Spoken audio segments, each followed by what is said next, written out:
Shalom, selamat sore Bapak Ibu terkasih dalam Tuhan Yesus Kristus. Kembali kita akan melaksanakan ibadah minggu pada sore hari ini. Mungkin di antara Bapak Ibu ada yang baru pertama kali mengikuti ibadah bersama GKJW Banyuwangi. Jika ada, kami mohon untuk memperkenalkan diri. Mungkin ada? Jika tidak ada, kami akan menyampaikan beberapa warta. Selain juga sudah tertulis di dalam warta jemaat, kami mengingatkan kembali untuk warta nomor 4, pengadaan kursi. Nah, minggu ini kita terakhir untuk mengumpulkan persembahan untuk kursi, pengadaan kursi. Dan juga untuk Bapak Ibu yang di KRW masing-masing sudah mengumpulkan surat tanda warga ataupun buk baptis. Jika tidak sempat bisa difoto saja dan dikirimkan kepada Ketua KRW. Nanti akan dijadikan salah satu bahan untuk pemutakhiran data untuk tahun ini. Jadi siapa yang masih menjadi warga aktif di GKJW Banyuwangi dan siapa yang sudah bisa pindah mungkin keluar kota atau bagaimana begitu. Jadi kami tunggu sampai dengan akhir minggu ini. Kemudian kami menyampaikan juga berita duka. Telah berpulang ke rumah Bapa di surga, Ibu Resyeni atau yang kita kenal dengan Ibu Swadi dari KRW Markus. Beliau sempat dinyatakan hilang pada Jumat malam 2 hari yang lalu dan pagi hari ini sudah ditemukan beliau tetapi dalam keadaan sudah meninggal dunia dan baru saja kita makamkan di pemakaman di Kalipuro. Ibadah penghiburan akan dilakukan pada malam hari ini setelah ibadah kita pada minggu sore ini. Akan dilakukan ibadah penghiburan jam 7 malam di rumah duka di Jalan Riau nomor 35 Lateng, KRW Markus. Jadi dari perempatan Latang itu ke arah timur gitu. Dan kami undang Bapak Ibu untuk bangkit berdiri, kita akan mulai ibadah kita pada sore hari ini. Kita pujikan nama Tuhan dari Kidung Jemaat nomor 23, Ya Allah Bapa.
Shalom. Selamat sore Bapak Ibu yang dikasihi Tuhan. Selamat kita beribadah dalam nama Tuhan Yesus Kristus. Marilah kita persiapkan hati dan pikiran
sebagaimana ku ada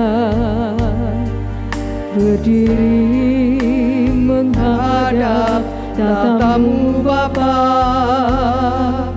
semua karena anugerah-Mu yang telah selamatkanku. Ku hidup dalam segala limpahan, ku layak untuk melayani Tuhan.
Umat yang dikasihi Tuhan, ketika para murid bertanya kepada Tuhan Yesus demikian, "Guru, hukum manakah yang terutama dalam hukum Taurat?" Jawab Yesus kepadanya, "Kasihilah Tuhan Allahmu dengan segenap hatimu, dan dengan segenap jiwamu, dan dengan segenap akal budimu. Itulah hukum yang terutama dan yang pertama. Dan hukum yang kedua yang sama dengan itu ialah, kasihilah sesamamu manusia seperti dirimu sendiri. Pada kedua hukum inilah tergantung seluruh hukum Taurat dan kitab para nabi."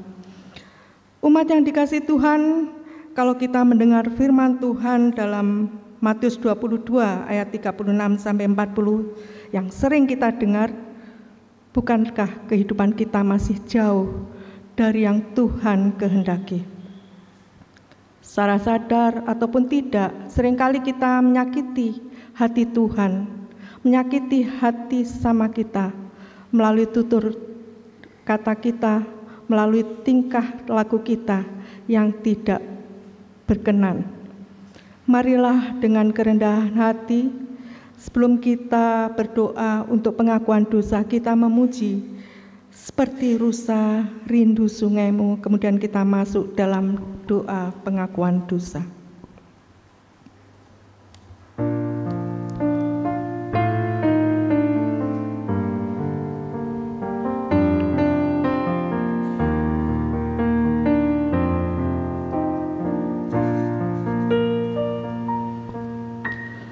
Seperti susah rindu sungaimu, jiwaku rindu Engkau.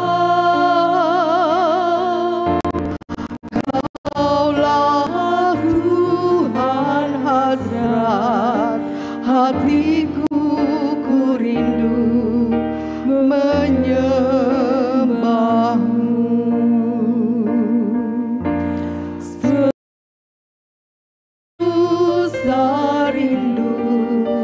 Sungaimu, jiwaku rindu Engkau. Kaulah Tuhan hasrat hatiku, ku rindu menyembahmu.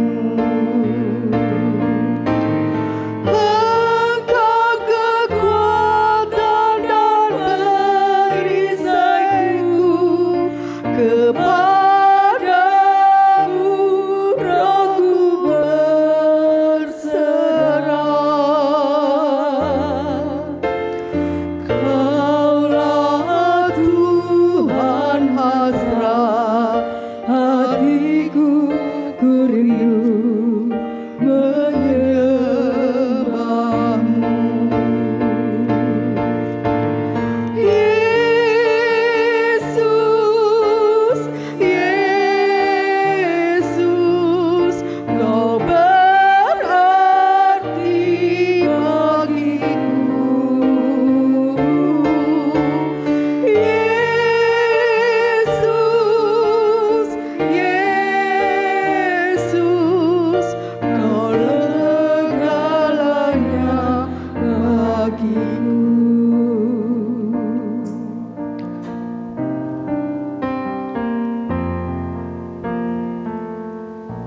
Ya Tuhan, Engkaulah Allah yang kami sembah. Engkau begitu berarti dalam hidup kami. Tetapi ya Tuhan, kami datang bukan membawa kebaikan hidup kami, kebaikan tingkah laku kami di hadapan-Mu ya Tuhan. Begitu banyak cacat, celah, dan dosa yang kami lakukan. Secara sengaja maupun tidak, kami seringkali menyakiti hati Tuhan dan menyakiti hati sama kami. Mungkin kami sudah menyakiti hati pasangan kami, suami kami, istri kami, anak-anak kami, orang tua kami, teman-teman sekerja kami, tetangga kami, dan orang-orang yang kami temui. Mulut kami tidak menjadi berkat bagi orang lain, tapi sebaliknya melalui mulut kami sudah menghancurkan hati mereka, mendukakan hati mereka ya Tuhan. Ampunilah kami akan segala dosa dan pelanggaran kami. Kuduskan kami dan sucikan kami oleh kuasa darah-Mu, agar pada sore hari ini kami layak di hadapan Engkau. Tuhan, inilah kami, inilah anak-anak-Mu yang penuh dosa. Hanya karena kasih-Mu saja Engkau mengampuni segenap dosa dan kelemahan kami. Terima kasih ya Bapa. Inilah doa dan pengakuan kami di hadapan Engkau. Hanya di dalam nama Tuhan Yesus Kristus, Sang Juru Selamat kami berdoa. Amin. Jemaat yang dikasihi Tuhan, kalau kita mengakui dosa kita, maka Allah adalah setia dan adil. Dia tidak akan menghukum kita segala pelanggaran kita, tapi sebaliknya Dia akan mengampuni kita. Mari kita dengarkan berita anugerah. Umat saya undang untuk bangkit berdiri. Berita anugerah terambil dari Yesaya 57 ayat yang ke-16 yang demikian. Sebab bukan untuk selama-lamanya aku hendak berbantah, dan bukan untuk seterusnya aku hendak murka, supaya semangat mereka jangan lemah lesu di hadapanku, padahal akulah yang membuat nafas kehidupan. Mari kita sambut berita anugerah ini dengan kita muji Tuhan Yesus baik. Kita pujikan dengan tepuk tangan.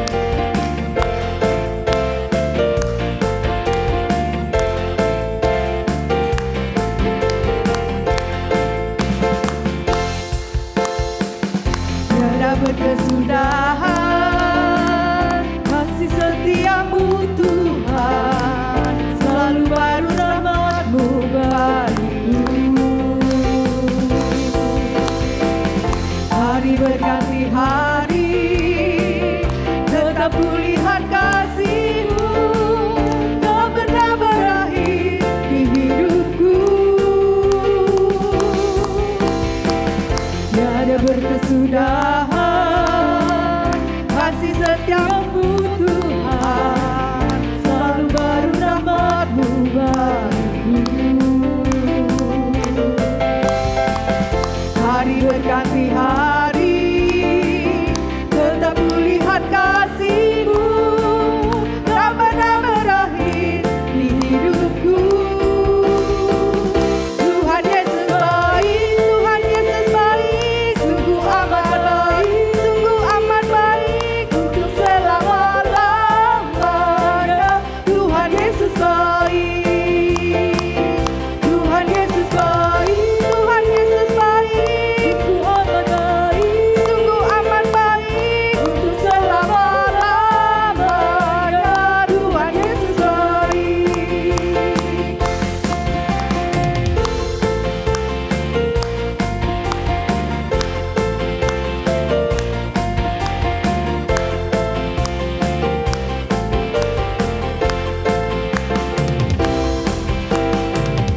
Tiada berkesudahan kasih setiamu Tuhan, selalu baru rahmat-Mu bagiku. Hari berganti hari, tetap kulihat kasih-Mu, tak pernah berakhir di hidupku. Tuhan Yesus baik, Tuhan Yesus baik, sungguh amat baik untuk selama-lamanya. Tuhan Yesus baik, Tuhan Yesus baik, Tuhan Yesus baik, sungguh amat baik.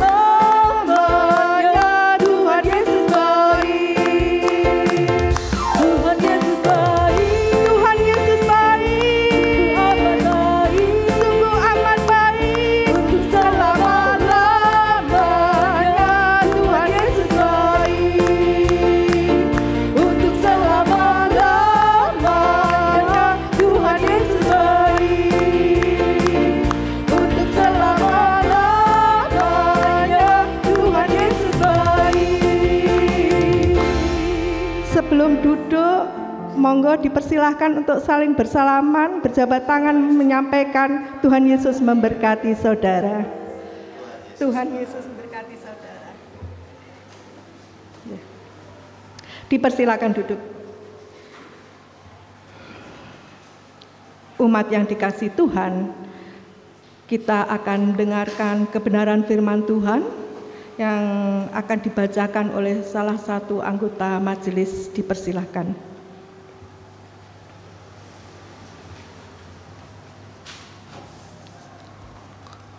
Umat yang dikasihi Tuhan, bacaan kita terambil dari kitab Matius, Injil Matius, pasal yang ke-20.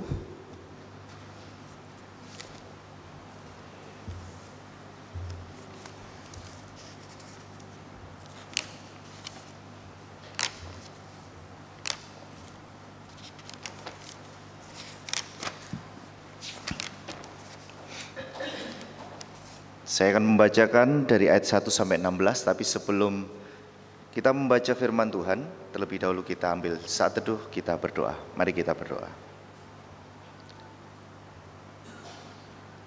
Ya Allah Bapa yang bertata dalam kerajaan surga yang mulia, Allah yang senantiasa melawat setiap dari antara kami. Terlebih Tuhan, di dalam ibadah ini Tuhan, kami rindu dengar akan firman-Mu. Biarlah Roh Tuhan sendiri berkuasa dari setiap antara hati kami. Waktu terbungkus dengan kuasa darah-Mu ya Bapa. Telinga kami, mata kami, perhatian kami. Kami rindu Tuhan setiap firman yang boleh kami dengar dan boleh dijabarkan oleh Penetua Denny Enggar ini nanti. Biarlah Tuhan senantiasa roh kebijaksanaan yang daripada Tuhan saja yang boleh membimbing setiap dari antara kami. Oleh karena itu Tuhan, biarlah kasih setia-Mu dan kasih penyertaan-Mu kami rindukan. Hanya dalam nama Tuhan Yesus Kristus kami berdoa. Amin. Inilah permulaan Injil Kristus.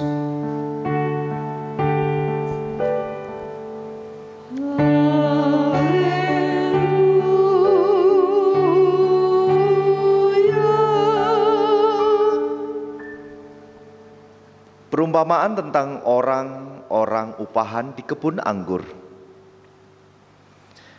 Adapun hal kerajaan sorga sama seperti seorang tuan rumah yang pagi-pagi benar keluar mencari pekerja-pekerja untuk kebun anggurnya.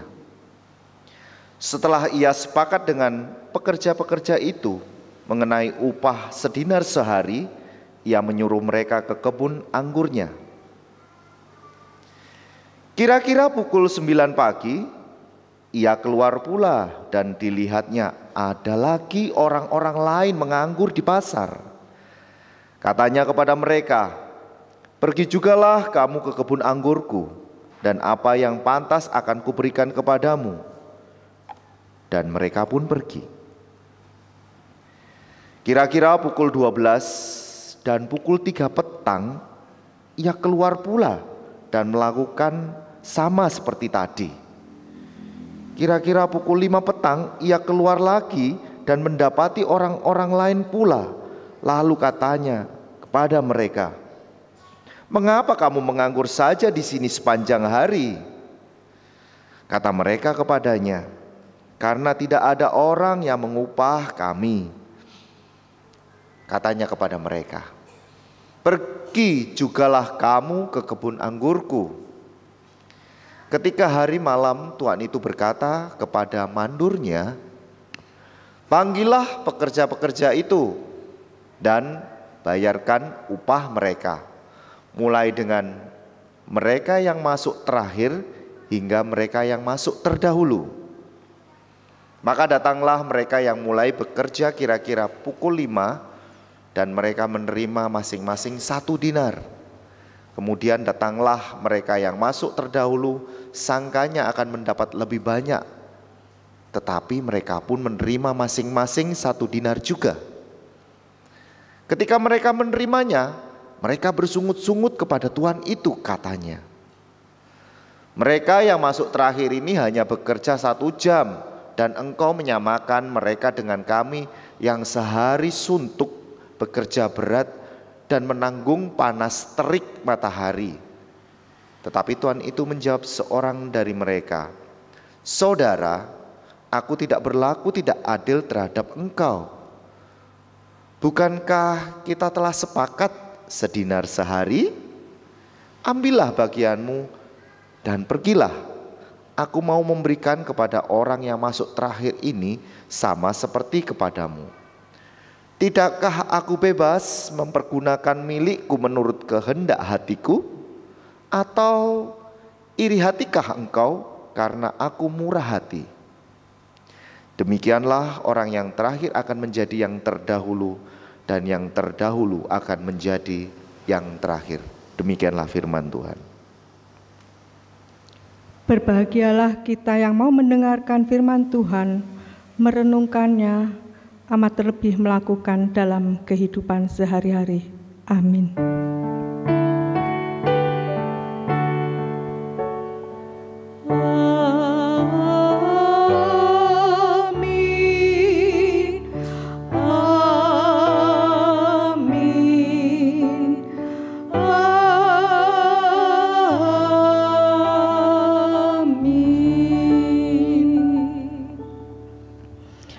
Umat yang dikasihi Tuhan, Shalom. Apa kabar hari ini? Kurang keras, kurang semangat. Apa kabar hari ini? Dahsyat, luar biasa. Allah yang kita sembah hari ini adalah Allah yang begitu dahsyat. Umat yang dikasihi Tuhan, saya melihat jemaat, ada jemaat tamu ini, ada Mbak Etni dari Jakarta. Selamat datang. Hari ini Mbak Etni, saya ingin memberikan sedikit hadiah kepada penjenengan sebagai tamu. Bisa maju ke depan sebentar saja. Monggo.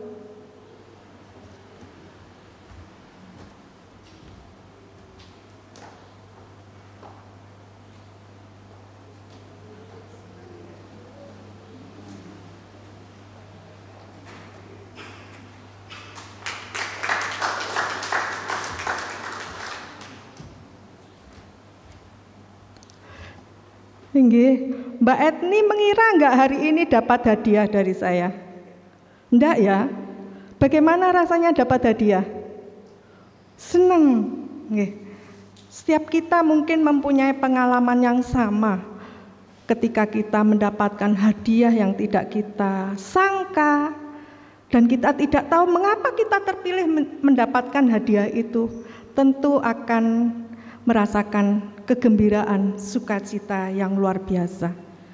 Kita tidak akan melihat, wah ini hadiahnya mungkin hanya kecil saja, itu paling hanya apalah yang murah begitu.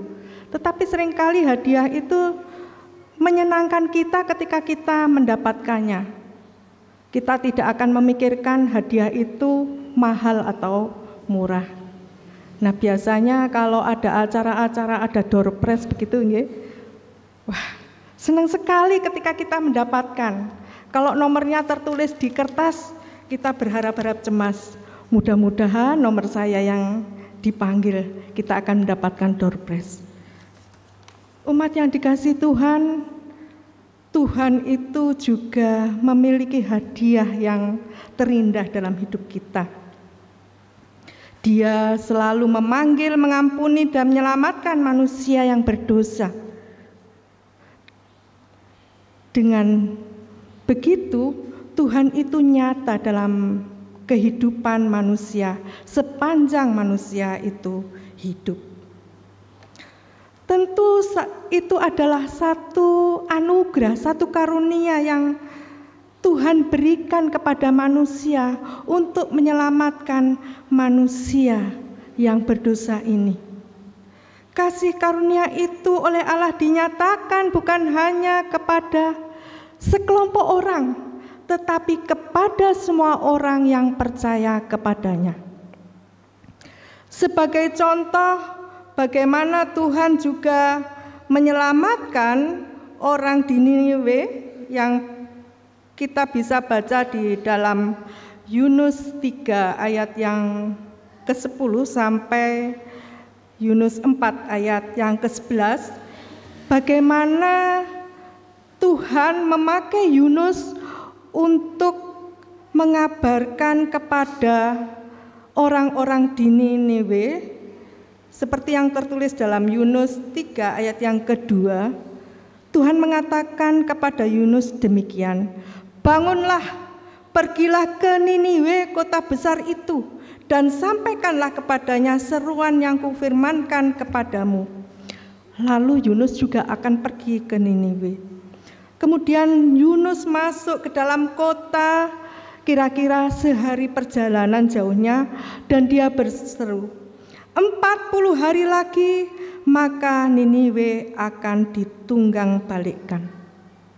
Ternyata orang Niniwe ini percaya kepada Allah, lalu mereka mengumumkan puasa, dan mereka baik orang dewasa maupun anak-anak mengenakan kain gabung.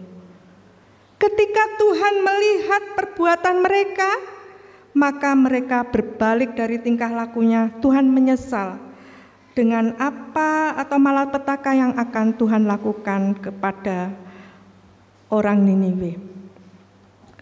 Umat yang dikasihi Tuhan,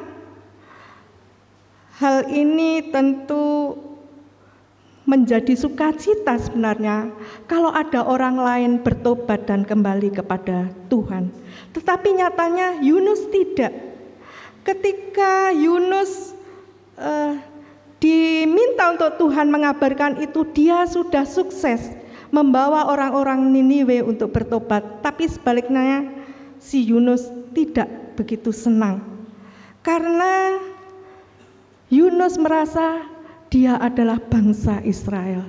Niniwe adalah sebuah kota dari kerajaan bangsa Asyur yang merupakan musuh dari bangsa Israel.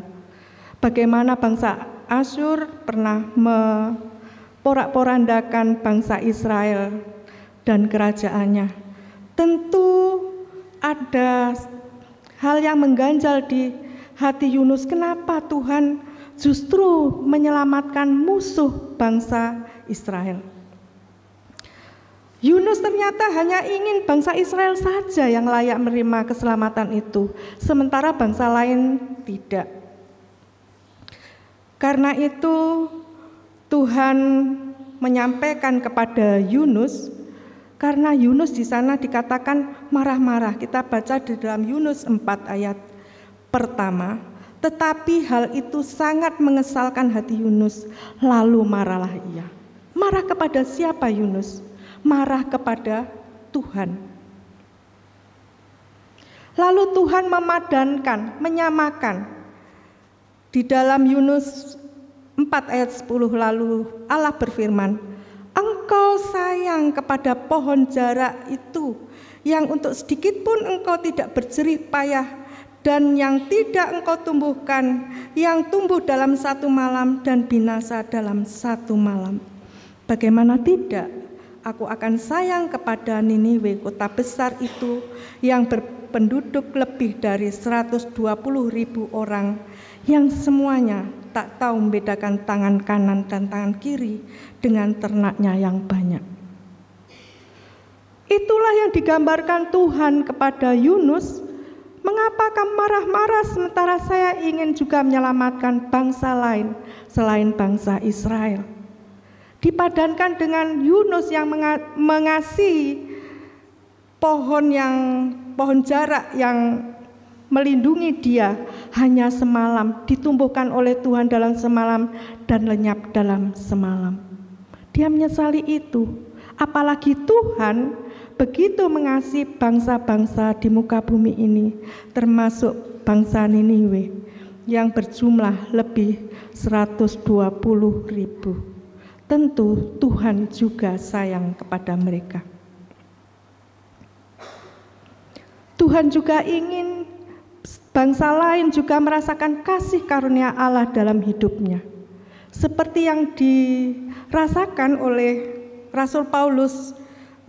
Di sini Rasul Paulus menyampaikan kesaksiannya kepada jemaat di Filipi.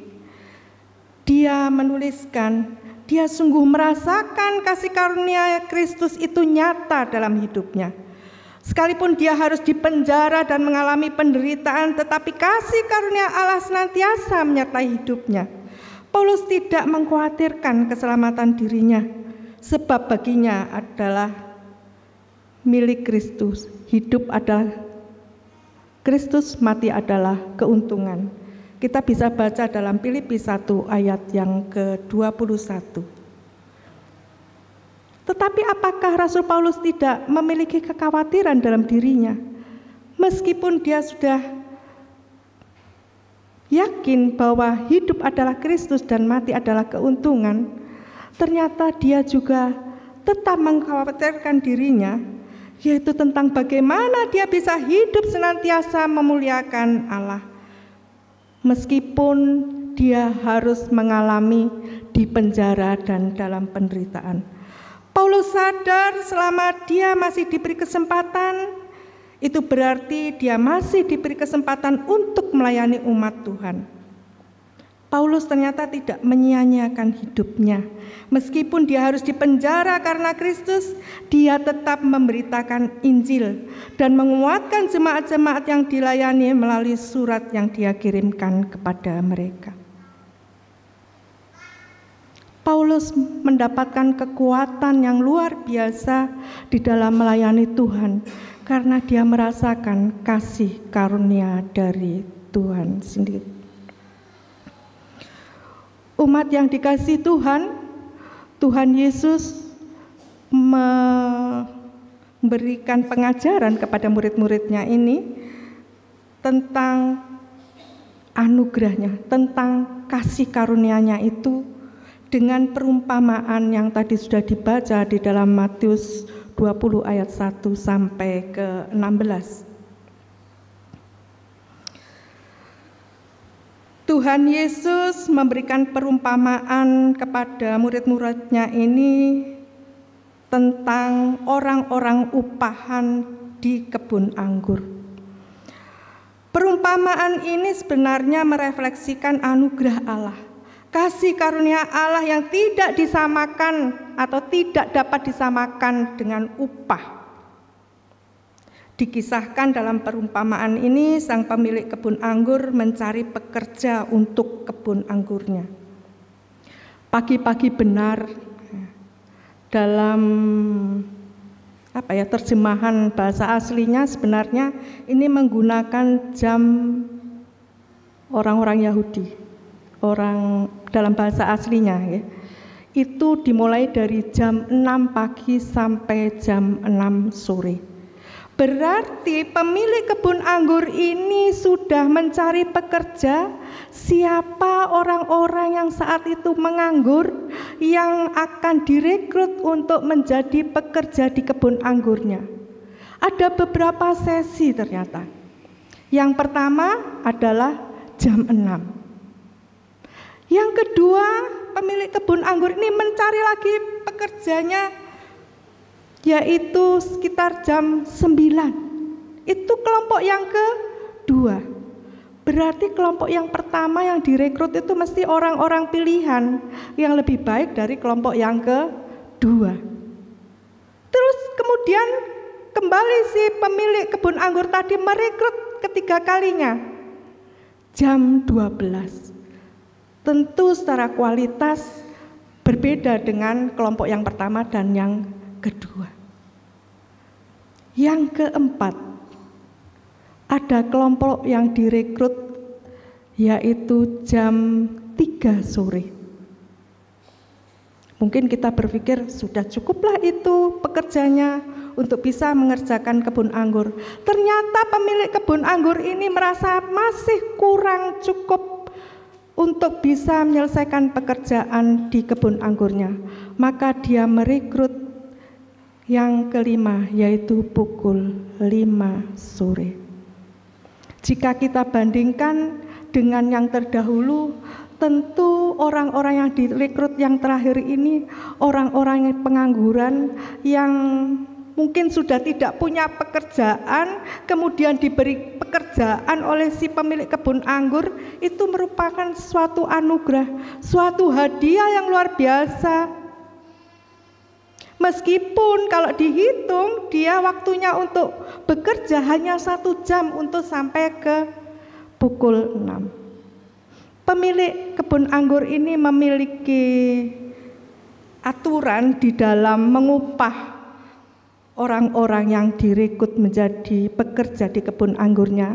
Kesepakatannya bahwa dalam sehari dia akan membayar pegawai atau orang-orang yang bekerja di kebun anggurnya itu 1 dinar. 1 dinar adalah upah seseorang bekerja dalam 1 hari. Lalu bagaimana setelah pekerja-pekerja itu selesai mengerjakan apa yang sudah disampaikan oleh pemilik kebun anggur tadi? Ketika selesai bekerja, maka dia menyampaikan kepada suruhannya untuk membayar pekerja-pekerja tersebut. Yang pertama dia panggil adalah orang yang paling terakhir dia rekrut menjadi pekerja, yaitu yang pukul 5. Dia membayar 1 dinar. Tentu itu sesuatu yang luar biasa. Dia bekerja kan hanya 1 jam kalau dibandingkan yang lain. Sementara kemudian dibayarlah mereka yang bekerja pada waktu jam 6, yang jam 9, jam 12, jam 3, itu sama-sama dibayar ternyata hanya 1 dinar. Tidak lebih dari 1 dinar. Sementara orang-orang yang direkrut awal tentu protes. Saya yang sudah berpanas-panas di kebun anggur ternyata sama upahnya dengan dia yang bekerja hanya 1 jam.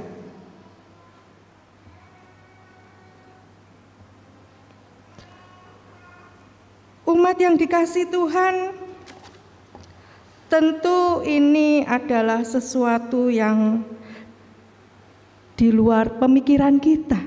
Tetapi itulah bagaimana sang pemilik kebun anggur tadi sesuai dengan kesepakatan awal, pokoknya ketika bekerja dalam 1 hari maka upahnya 1 dinar. Tidak lebih dari itu meskipun bekerjanya dari jam 6. Tentu yang jam 6 merasa dirinya lebih unggul daripada yang jam 5. Kenapa? Saya pilihan yang pertama. Saya lebih layak mendapatkan lebih dari 1 dinar. Dia akan menghitung dari jam 6 ke 6 kembali itu berapa jam? 12 jam. Tentu dia berpikirnya dia akan mendapatkan upah 12 dinar. Nyatanya tidak. Pemilik anggur tadi tetap membayar 1 dinar. Umat yang dikasihi Tuhan, perumpamaan ini itu adalah pengajaran yang Tuhan Yesus ajarkan kepada para murid dan kita semua, bahwa di mata Tuhan setiap pekerja adalah sama-sama bekerja dan mendapat upah. Orang yang terakhir yang bekerja mulai pukul 5 mungkin bekerjanya lebih sungguh-sungguh. Dia direkrut untuk menjadi pekerja di kebun anggur itu saja suatu anugerah. Dia merasa dia pengangguran yang sudah tidak layak lagi mendapatkan pekerjaan sesuai dengan keterampilannya, mungkin sesuai dengan apa yang bisa dia lakukan untuk bisa mengerjakan kebun anggur. Orang yang tidak layak, orang yang tidak diperhitungkan. Tetapi Tuhan melihat apa yang di dalam hatinya. Orang yang terakhir ini bekerja dengan kesungguhan hati, dengan ketulusan hati tanpa berpikir untuk mendapatkan upah. Sementara yang lain yang dipikirkan adalah akan mendapatkan upah lebih dari orang yang terakhir direkrut. Umat yang dikasihi Tuhan, orang yang biasanya melakukan pekerjaan itu tidak dengan kesungguhan hati, dengan tidak ketulusan hati, itu berbeda dengan orang yang bekerja dengan ketulusan hati, dengan kesungguhan hati. Orang yang bekerja tidak dengan ketulusan hati dan kesungguhan itu biasanya ketika mendapatkan tantangan, ketika mendapatkan kesulitan di dalam bidang pekerjaannya, di dalam tugas pelayanannya, tentu dia akan pergi. Dia tidak dengan setulus hati dia berpikir apa upahnya, berapa upahnya. Ternyata ini adalah gambaran bahwa kasih karunia atau anugerah Tuhan itu berbeda dengan upah. Pemilik kebun anggur ini menggambarkan adalah Tuhan Yesus sang pemilik kebun anggur. Pekerja-pekerja itu adalah saudara dan saya. Bagaimana dengan kita? Apakah seperti orang yang pertama pukul 6 tadi dipilih oleh sang pemilik kebun anggur, atau kita seperti orang yang terakhir dipilih oleh pemilik kebun anggur? Ada 4 hal yang perlu kita perhatikan dari perumpamaan ini. Kita dapat belajar dari perumpamaan ini. Yang pertama, ternyata bekerja itu karena panggilan Tuhan. Jika bekerja itu adalah panggilan Tuhan, artinya bekerja itu akan dilakukan dengan tulus hati. Bekerja bukan karena upah, melainkan pelayanan kepada sesama. Pelayanan itu tentu menolong mereka yang perlu ditolong, melayani mereka yang perlu dilayani. Orientasinya adalah melayani untuk sesama. Hal ini bisa dilihat apa yang dilakukan oleh pemilik kebun anggur. Dia tidak memikirkan untung rugi ketika memperkerjakan para pekerja-pekerja itu di kebun anggurnya. Buat sang pemilik kebun anggur, berkat dan rezeki adalah akibat dari ketulusan di dalam melayani. Melayani tidak menuntut upah. Kalau tidak diupah, tidak mau melayani. Bagaimana dengan saudara dan saya? Tuhan memakai saudara dan saya apapun yang bisa kita lakukan untuk Tuhan. Apakah kita melayani Tuhan dan bekerja untuk Tuhan dan ketulusan hati dan tidak melihat Tuhan mengupah kita, atau sebaliknya? Yang kedua, bekerjalah di ladang Tuhan dengan kegembiraan dan syukur apapun tugas pelayanan itu. Sebagai penatua, sebagai diaken, sebagai pamong, sebagai pengurus KRW, sebagai pengurus Pokja. Apapun tugas saudara dan saya, biarlah kita menerima dengan rasa sukacita dan syukur. Karena bekerja sebagai pelayan Tuhan itu bukan didapat dari kerja keras atau belajar dengan sungguh-sungguh, atau kita mau menyogok Tuhan biar Tuhan memberikan kita anugerahnya, kasih karunia-Nya kepada kita. Tidak, tetapi Tuhan memanggil kita untuk bekerja di ladangnya itu secara gratis. Demi apa? Demi keselamatan kita, demi keselamatan ciptaan Tuhan yang lain. Yang ketiga, ternyata Tuhan memberkati kita dengan tidak menghitung lamanya. ketika kita melayani Tuhan, mungkin kita bisa berpikir kalau melayani Tuhan itu ada golongannya, ada pangkatnya. Ada di PH, ada pangkatnya ya Mas Dias. Mungkin lebih tinggi dibanding yang lain yang ada di komisi atau di Pokja. Padahal di komisi dan Pokja ini kerjanya juga luar biasa. Dan kita baru menyampaikan apa yang menjadi program yang akan dilakukan atau rencana ke depannya itu dikoordinir oleh orang-orang yang di PH. Betul nggih? Nggih. Tidak kalah sibuknya, tidak kalah capeknya. Tetapi bagaimana kita melayani Tuhan itu tidak hitung-hitungan. Tuhan itu murah hati, maka kita juga harusnya murah hati. Bapak Ibu yang dikasihi Tuhan, biarlah itu nampak di dalam hidup kita sebagai orang-orang yang percaya, orang-orang yang dipakai oleh Tuhan sebagai pekerja-pekerjanya. Kita tidak berhak untuk menuntut upah kepada Tuhan, tetapi Tuhan akan melimpahkan kasih karunia dan anugerahnya kepada kita. Yang terakhir, kita hidup di dunia itu tentu ada tuntutan hidup yang begitu tinggi. Ada persaingan di dunia kerja dan tentu itu tidak bisa dihindari. Tetapi firman Tuhan mengatakan dan mengingatkan kita tetap melayani dengan tulus, kita tetap bekerja dengan kesungguhan hati. Kita masing-masing perlu menyadari bahwa pekerjaan kita masing-masing itu adalah panggilan Tuhan. Tuhan memanggil kita untuk melayani melalui pekerjaan kita masing-masing. Karena itu kerjakanlah dengan tulus. Biarlah perumpamaan ini dan apa yang kita pelajari dari perumpamaan ini menjadi bekal kita, menjadi pegangan kita sebagai orang percaya yang bekerja di tengah-tengah dunia ini. Ada bedanya orang Kristen yang bekerja dengan yang bukan Kristen. Kalau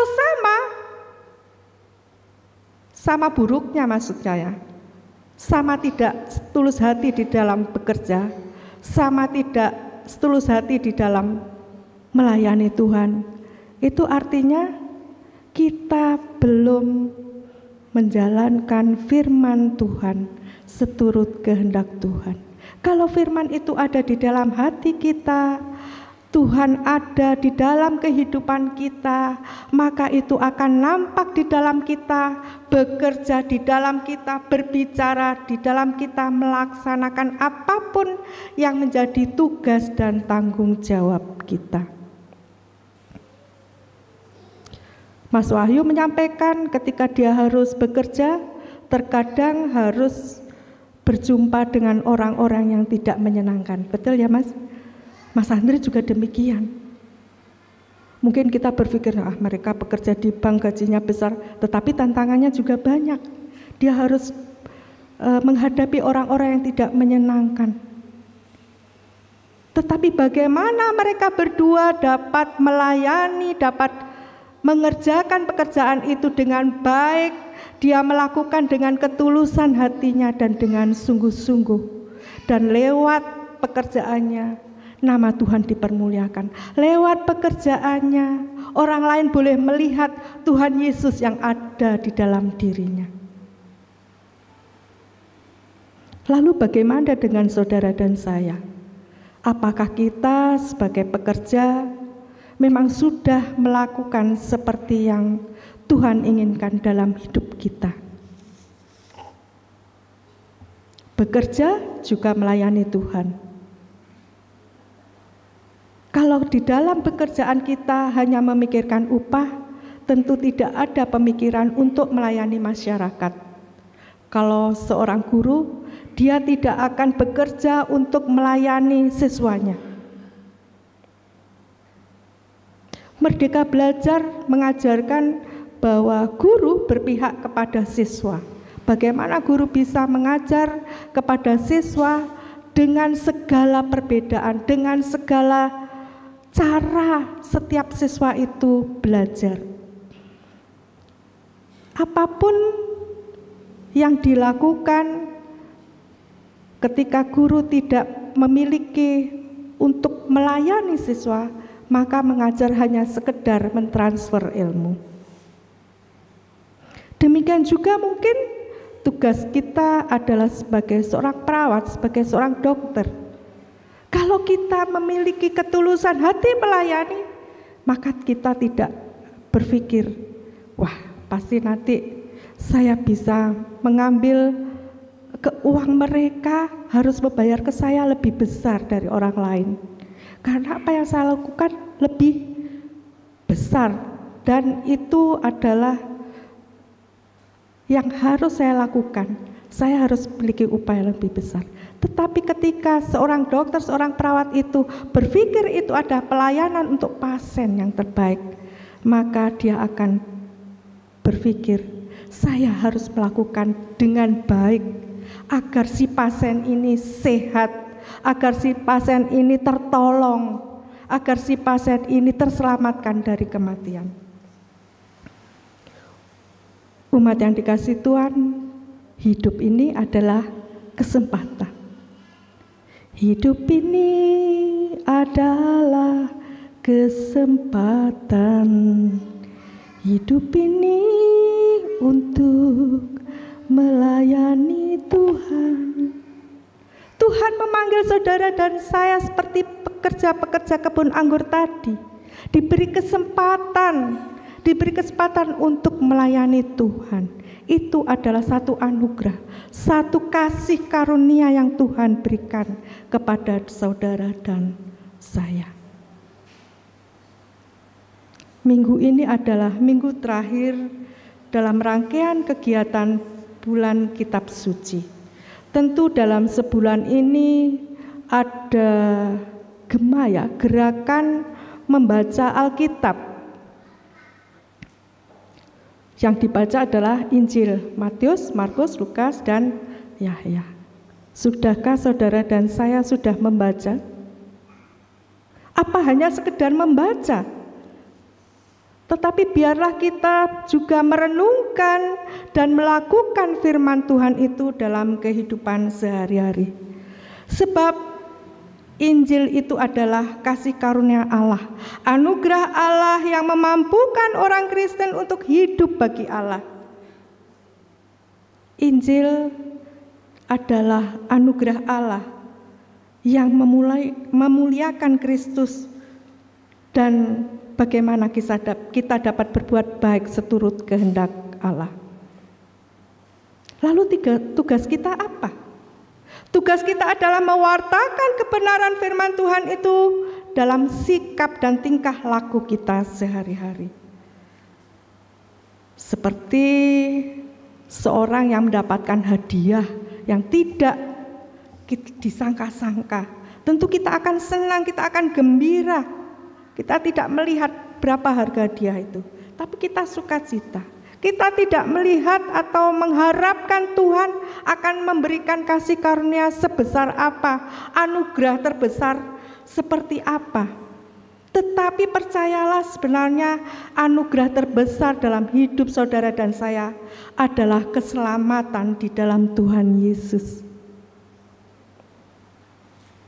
Seperti dalam Efesus 2 ayat yang ke-8 dikatakan, sebab karena kasih karunia kamu diselamatkan oleh iman. Itu bukan hasil usahamu, tapi itu adalah pemberian Allah. Seperti seorang berikan hadiah kepada orang yang dikasihi, maka Allah juga memberikan hadiah, yaitu keselamatan kepada kita, umatnya yang dikasihi. Karya terbesar dalam hidupku, pengorbananmu yang selamatkanku. Engkaulah harta yang tak ternilai yang ku miliki dan ku hargai. Yesus, Engkau ku kagumi. Itu karya yang terbesar yang ada dalam hidup saudara dan saya. Lalu bagaimana kita merespon anugerah yang sudah diberikan kepada saudara dan saya? Mari kita lanjutkan karya pelayanan Kristus di dunia ini dengan kesungguhan hati, dengan ketulusan hati, seperti orang-orang pekerja yang diupah tadi, yang kelima, yang bekerja mulai jam 5. Kalau dia mendapatkan upah 1 dinar, maka biarlah kita seperti pekerja itu, karena ketulusannya, karena kesungguhannya di dalam bekerja, maka pemilik kebun anggur itu bersedia memberikan 1 dinar. Biarlah ketulusan hati kita, kesungguhan hati kita di dalam bekerja dan di dalam melayani Tuhan, Tuhan saja yang memberikan anugerah dan kasih karunia-Nya kepada kita, umat miliknya. Amin. Saat teduh.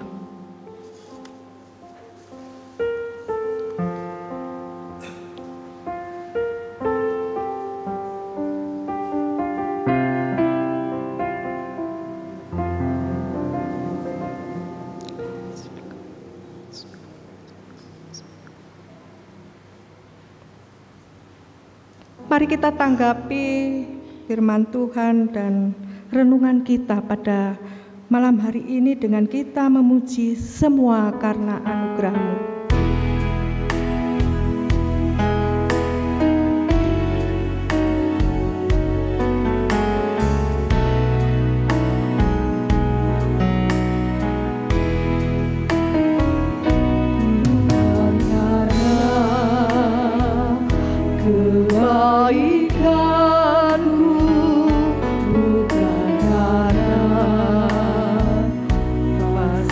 Lidahku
Umat yang dikasihi Tuhan, kita akan mengikrarkan kembali pengakuan iman rasuli yang akan dipimpin oleh salah satu anggota majelis. Dipersilakan.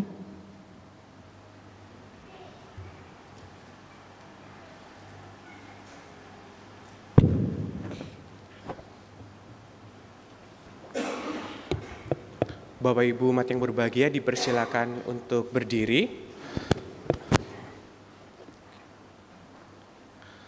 Bersama-sama kita akan mengikrarkan pengakuan iman rasuli. Pengakuan iman rasuli. Aku percaya kepada Allah, Bapa yang Maha Kuasa, Khalik langit dan bumi, dan kepada Yesus Kristus, anaknya yang tunggal Tuhan kita, yang dikandung daripada Roh Kudus, lahir dari anak darah Maria, yang menderita di bawah pemerintahan Pontius Pilatus, disalibkan, mati dan dikuburkan, turun ke dalam kerajaan maut.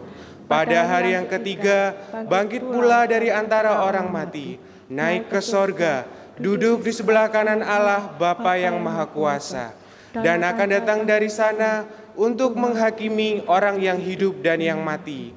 Aku percaya kepada Roh Kudus, gereja yang kudus dan am, persekutuan orang kudus, pengampunan dosa, kebangkitan daging, dan hidup yang kekal. Amin. Umat dipersilakan untuk duduk kembali. Umat yang dikasihi Tuhan, marilah kita menundukkan kepala, kita masuk di dalam doa syafaat. Ya Allah Bapa kami yang ada di surga, kami ucap syukur buat firman-Mu yang boleh kami dengar pada malam hari ini. Tuhan mengajarkan kepada kami bahwa semua adalah anugerah-Mu saja. Semua adalah kasih karunia-Mu saja yang diberikan kepada kami. Dan karya yang terbesar yang ada dalam hidup kami adalah karya keselamatan melalui pengorbanan Tuhan Yesus di kayu salib. Terima kasih ya Tuhan, biarlah kami merespon apa yang sudah Engkau lakukan dalam kehidupan kami ini, dengan kami mau mengerjakan segala tugas panggilan Tuhan, baik melalui pekerjaan kami maupun tugas pelayanan kami. Apapun yang kami bisa lakukan untuk Tuhan, biarlah itu hanya untuk kemuliaan nama-Mu saja. Ampuni akan segala dosa dan pelanggaran kami, terlebih dosa kesombongan kami karena kami merasa lebih dari orang lain. Kami merasa bahwa kami adalah orang yang sudah lama sebagai pelayan Tuhan, lebih senior daripada yang lain. Tetapi kasih karunia-Mu berbeda dengan upah Tuhan. Karena itu ampuni kami kalau kami sudah memikirkan bahwa kasih karunia-Mu akan dicurahkan kepada kami yang lebih lama melayani Tuhan, kami yang lebih senior di dalam bekerja. Tetapi Tuhan melihat hati kami. Tuhan melihat ketulusan hati setiap anak-anak-Mu. Karena itu ya Tuhan, biarlah Tuhan mengampuni akan segala pelanggaran kami. Dan Tuhan mengubahkan hati kami untuk senantiasa bekerja dengan ketulusan hati, untuk melayani Tuhan dengan ketulusan hati. Sebab Tuhan senantiasa menganugerahkan kepada kami kasih karunia yang begitu besar dalam hidup kami. Ya Tuhan, malam hari ini kami berdoa buat bangsa dan negara kami. Tuhan kiranya berkati bangsa dan negara kami agar kami dapat hidup damai sejahtera di negeri ini. Pemimpin-pemimpin bangsa kami mulai dari yang pusat sampai ke daerah, sampai di Kabupaten Banyuwangi ini, kami serahkan ke dalam tangan kuasa-Mu. Tuhan kiranya memberikan roh hikmat kebijaksanaan kepada mereka Tuhan, agar setiap keputusan kebijakan yang mereka lakukan semuanya hanya untuk kebaikan warga negara Indonesia, untuk kebaikan masyarakat di Banyuwangi ini. Ya Bapa, kami juga berdoa buat pelayanan di GKJW Jemaat Banyuwangi. Apapun program-program yang sudah dicanangkan, Tuhan kiranya memberkati agar setiap program yang dilakukan semuanya itu untuk membangun kerohanian jemaat-Mu di GKJW Banyuwangi. Setiap pelayan-pelayan-Mu, baik Bapak Pendeta, para penatua diaken, para pengurus KRW, pengurus Pokja, pengurus komisi, dan semua yang ambil bagian dalam pelayanan. Sekecil apapun yang mereka lakukan, Tuhan Kau melihat hati dan ketulusan mereka. Kiranya Tuhan berkati dan memberikan roh hikmat kebijaksanaan agar kami dapat melayani Engkau dengan kesungguhan, dengan hikmat yang daripada-Mu. Terima kasih ya Bapa. Kami juga teringat saudara-saudara kami yang saat ini tidak bisa beribadah bersama-sama di gereja, tapi mereka mungkin saat ini beribadah di rumah masing-masing melalui live streaming. Mereka yang sakit Tuhan, kiranya Engkau menyembuhkan, seperti halnya Bapak Suyatno, Ibu Sulihati, Bapak Firman, Ibu Aristianti, Ibu Derajat, Bapak Heru Subanu, Bu Ngatmiran, Bapak Amari, Bu Tati Paul, Bapak Daniel, Ibu Sukirman, Bapak Budi Waluyo, Bapak Kartiwiono, Bapak Sukiyat, Ibu Sundari, Bu Sri Mulyani, Bu Herlin, Bapak Sumiran, Bapak Sumiarso, Bapak dan Ibu Ketut Raskin, Bu Hermin, Anak Tirsa dan Bapak Mijo. Tuhan, Engkau tahu penderitaan saudara-saudara kami ini. Mereka sungguh-sungguh menginginkan kesembuhan yang daripada-Mu. Tuhan, kiranya Engkau menolong mereka, mengurapi dan memberikan berkat melalui upaya mereka di dalam berobat, obat-obatan yang diminum, perawat, dokter yang merawatnya. Tuhan berkati sehingga mereka semua menjadi sarana mereka untuk sembuh seperti sedia kala. Tuhan, berilah mereka kekuatan, penghiburan di saat mereka menderita kesakitan ini, agar mereka juga merasakan bahwa Tuhan juga masih mengasihi mereka meskipun mereka di dalam penderitaan. Tuhan, kami juga berdoa pada malam hari ini untuk setiap umat-Mu, warga, jemaat Banyuwangi maupun Pepantan. Tuhan, apapun yang menjadi pergumulan mereka saat ini, apakah mereka sedang bergumul di dalam perekonomian karena kesulitan perekonomian, mereka yang sedang bergumul karena belum mendapatkan pekerjaan, mereka yang belum mendapatkan pasangan hidup, mereka bergumul dan berdoa kepada-Mu Tuhan, memohon pasangan hidup yang sepadan. Mereka yang saat ini di dalam kesusahan, Tuhan kiranya juga menghiburkan. Kami berdoa bagi saudara-saudara kami yang sedang berduka. Ibu Dwi Budianto yang sudah ditinggalkan oleh suami tercinta dan saat ini juga sedang menderita sakit. Tuhan kiranya juga memberikan kesembuhan dan memberikan penghiburan kepada Bu Is Budianto maupun putra, cucu dan menantunya serta keluarga besar, agar saudara kami ini juga merasakan Tuhan masih senantiasa menyertai saudara kami ini. Kami berdoa juga bagi keluarga Bapak Samuel, di mana Tuhan sudah memanggil Bapak Samuel ini pulang ke rumah-Mu Tuhan. Anak-anak serta keluarga besar kami serahkan dalam tangan kuasa-Mu. Kiranya Tuhan juga senantiasa memberikan penghiburan dan kekuatan kepada mereka. Mereka merasakan bahwa Tuhan senantiasa memampukan mereka, mengasihi mereka. Kami juga berdoa Tuhan buat keluarga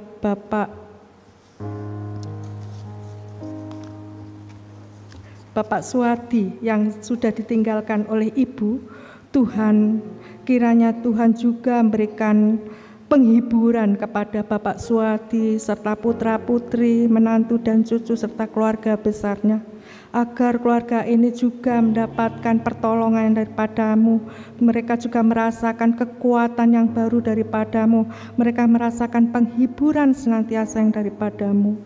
Kami percaya di setiap peristiwa Tuhan ada sesuatu yang indah yang Tuhan kerjakan di dalam kehidupan keluarga lepas keluarga ini. Terima kasih ya Tuhan. Masih banyak hal yang kami ingin doakan pada malam hari ini. Tetapi Tuhan, kami percaya bahwa Tuhan menilik setiap hati kami. Dan biarlah Tuhan sendiri yang menjamah, Tuhan sendiri yang menjawab setiap doa dan permohonan umat-Mu. Inilah doa dan permohonan kami yang tiada sempurna ya Tuhan. Kami serahkan hanya di dalam nama Tuhan Yesus yang sudah mengajar kami berdoa demikian.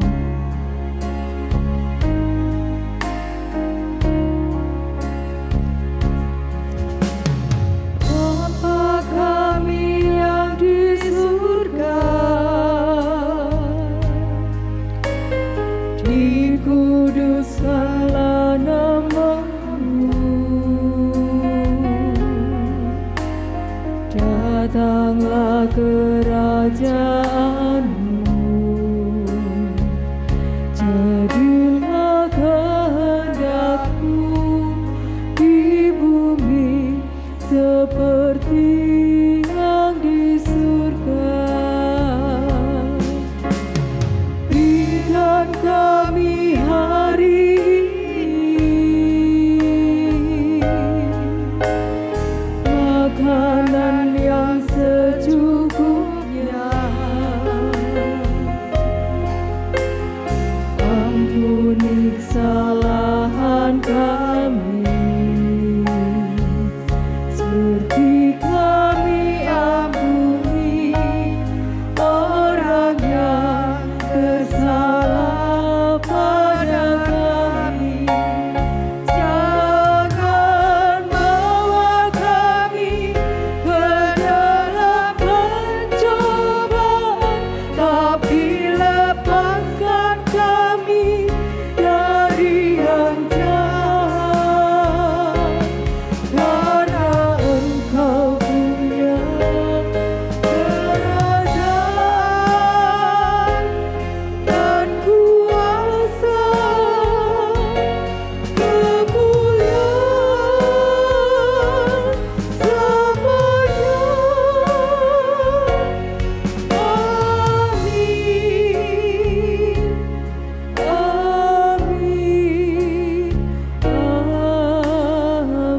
Amin, amin, amin.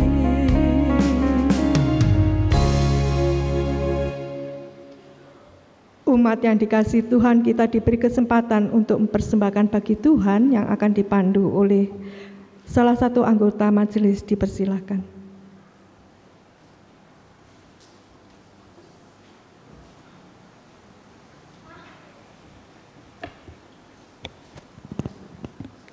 Saudara-saudaraku umat kekasih Tuhan, kita akan membawa persembahan kita kepada Tuhan, dan mari kita memberi dengan sukacita karena Tuhan sudah terlebih dahulu memberi kita. Sebagai nats persembahan kita pada saat ini, yaitu saya akan bacakan dalam kitab 1 Tawarik pasal 29 ayatnya yang ke-14. Demikian firman Tuhan. Sebab siapakah aku ini dan siapakah bangsaku, sehingga kami mampu memberikan persembahan sukarela seperti ini? Sebab daripadamulah segala-galanya, dan dari tanganmu sendirilah persembahan yang kami berikan kepadamu. Sambil memberi, mari kita menyanyikan Terima Kasih Tuhan.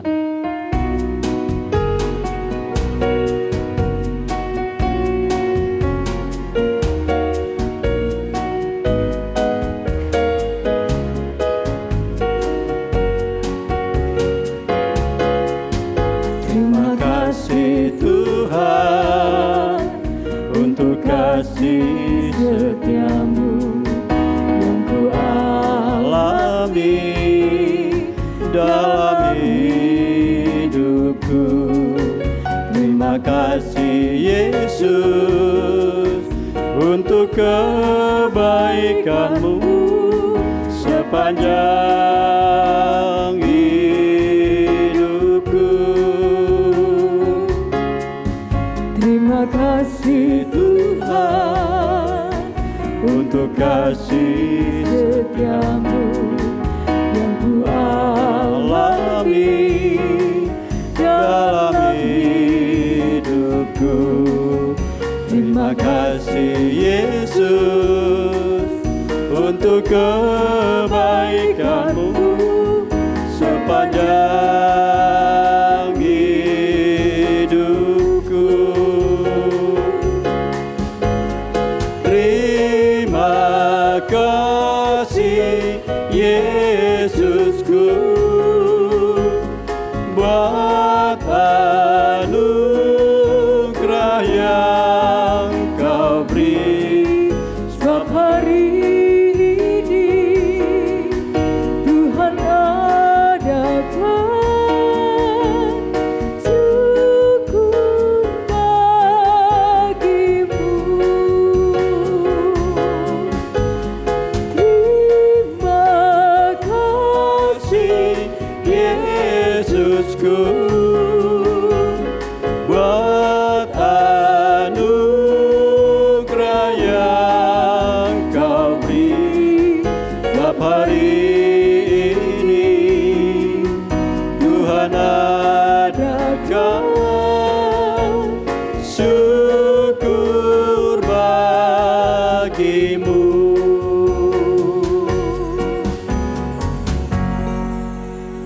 Mari kita berdoa.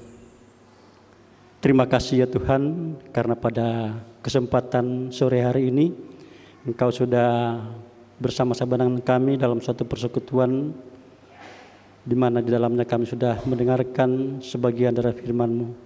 Tuhan, kiranya Engkau memeteraikan firman-Mu dalam kehidupan kami agar kami dimampukan untuk melakukan firman-Mu. Pada kesempatan sore hari ini ya Tuhan, kami juga diberikan kesempatan untuk mempersembahkan persembahan kepadamu, di mana kami tahu ya Tuhan bahwa persembahan yang kami berikan asalnya daripada-Mu juga.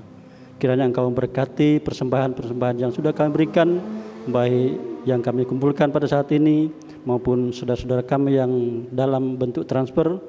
Kiranya Tuhan senantiasa memberkati apa yang sudah kami berikan.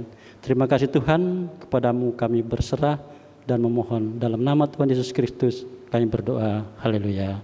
Amin.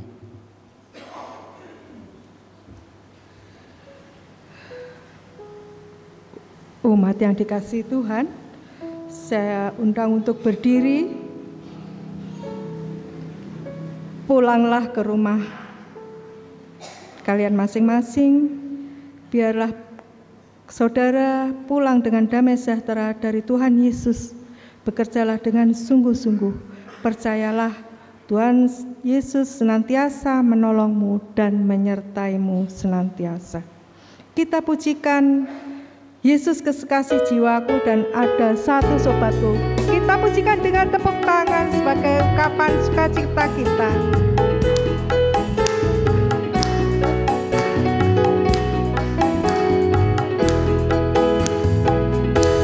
Yesus kekasih jiwaku, sungguh ku percaya padamu, karena kasih-Mu padaku, Kau tebus dosaku.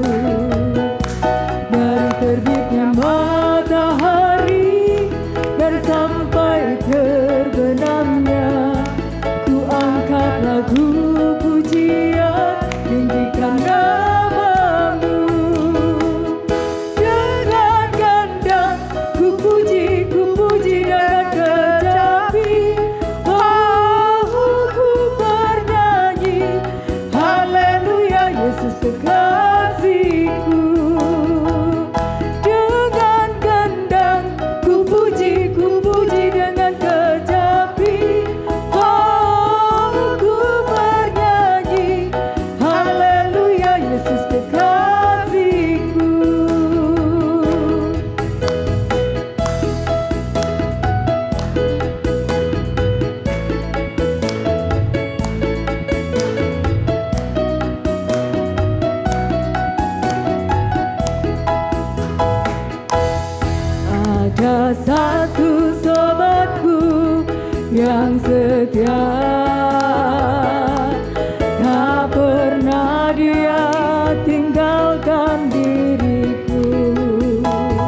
Mari kita mohon berkat.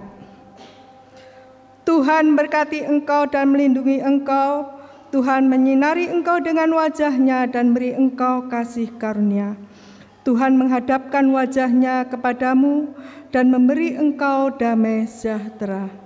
Amin.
Duduk dan mengambil saat teduh.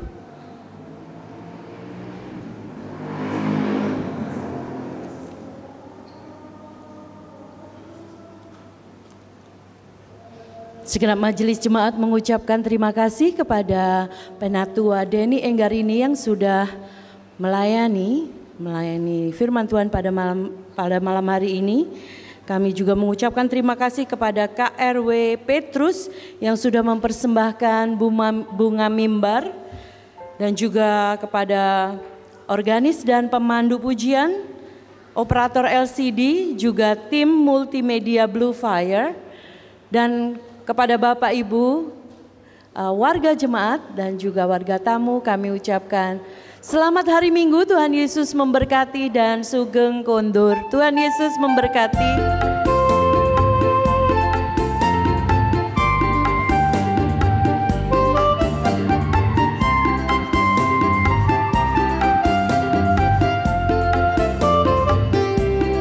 Ada satu sobatku yang setia, tak pernah dia tinggalkan diriku di waktu